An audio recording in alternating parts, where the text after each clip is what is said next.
और हमारा परम सौभाग्य कि भाई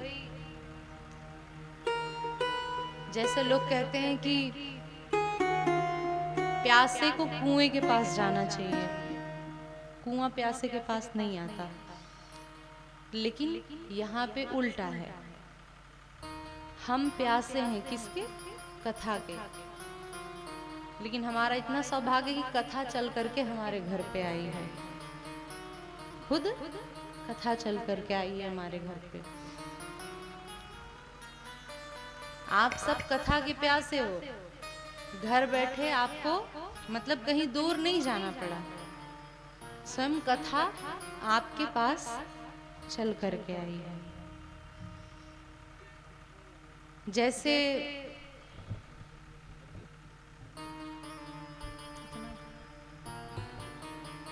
जैसे एक होता है, जैसे गंगा को पावन, गंगा जो हमको पावन करती है उनको कहते हैं दूरक कूल प्लावनी गंगा, जिसके पास हमें जाना पड़ता है। और एक होती है आत्मक कूल प्लावनी गंगा, एक उस गंगा में पाप धोने के लिए हमको जाना पड़ता है। लेकिन ये आत्मक कूल प्लावनी गंगा जो है ये कथा है। उस गंगा में तो शुद्ध होने के लिए हमको जाना पड़ेगा, लेकिन ये आत्मक कूल प्लावनी गंगा भागवत जी रूपी ये खुद हमारे पास चल के आई हैं, हमको पवित्र करने के लिए, हमको पावन करने के लिए, हमको ठाकुर जी के योग्य बनाने के लिए कथा स्वयं हमारे पास चल के आई है। तो भाई ये भूमि तो वैसे भी पावन ही है, क्योंकि जिस स्थान पे कथा होती है वो भूमि साधारण नहीं होती, वो भूमि साधारण नहीं होती। क्यों? मैं खुद से मैं अपना कोई विचार नहीं बता रही हूँ, मैंने कहा मेरे वाणी से जो भी निकलेगा वो संत जनों भक्त जनों की प्रसादी ही निकलेगी, उनका ही कहा गया हुआ, सुना गया हुआ, अध्ययन किया गया हुआ। क्यों वो भूमि पावन होती है जहां पे कथा होती है? एक बार आप लोगों को समझा करके तब बताऊं क्यों। एक बार महादेव और माता पार्वती नंदी पर सवार होकर के आकाश मार्ग की ओर से जा रहे थे। उसी समय महादेव अपने नंदीश्वर से उतर करके और एक स्थान था उसको प्रणाम किया। तो प्रणाम किया तो महादेव ने प्रणाम किया तो माता ने भी प्रणाम किया कि भाई जब स्वामी प्रणाम कर रहे हैं तो हम क्यों ना करें। प्रणाम तो किया, फिर पूछा भी कि स्वामी आपने यहाँ पे प्रणाम क्यों किया? तो महादेव ने क्या उत्तर दिया? कहा कि यहाँ पे 500 वर्ष पहले इस भूमि पे कथा हुई थी, इस भूमि पे कथा हुई थी, इसलिए मैं इस भूमि को प्रणाम करता हूँ, क्योंकि ये भूमि पावन है, इसलिए मैंने इसको प्रणाम किया। तो माता ने कहा अच्छा।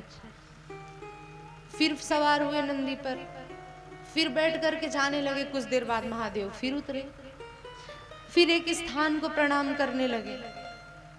माता ने भी प्रणाम किया और यहाँ भी पूछा कि यहाँ पे क्यों प्रणाम किया? बोले इस भूमि को मैंने इसलिए प्रणाम किया कि यहाँ हजारों वर्षों बाद यहाँ पे कथा होगी, मतलब अभी हुई नहीं है, यहाँ कितने सौ वर्षों बाद यहाँ पे कथा होगी, इसलिए मैंने इस स्थान को प्रणाम किया। तो भाई जहां पे कथा होगी तो कहीं ना कहीं इस स्थान को भी तो महादेव ने प्रणाम किया होगा, क्योंकि जहां पे कथा हुई थी वहां तो वो भूमि तो पावन है ही, और जहां पे कथा होगी वो भूमि भी पावन है।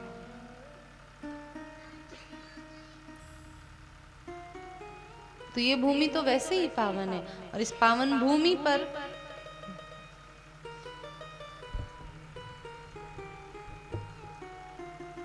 हम बैठ करके कथा श्रवण कर रहे हैं। और जैसे कि कल हम लोगों ने कथा का श्रवण किया, पहले दिन महात्म्य, आज कथा का तृतीय दिवस है।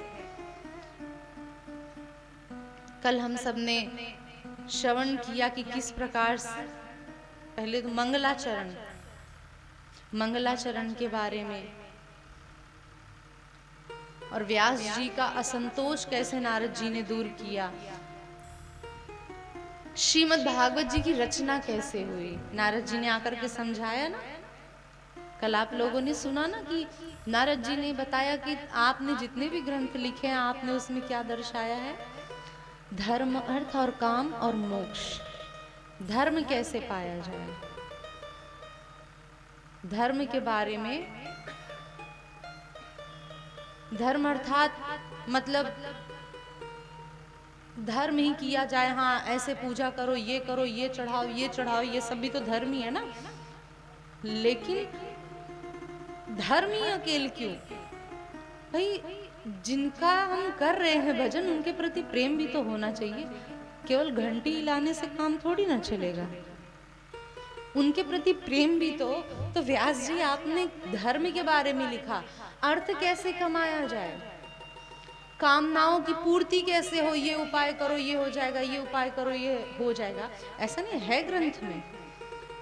धर्म, अर्थ, काम और मोक्ष की प्राप्ति कैसे हो, इसके बारे में आपने लिखा है।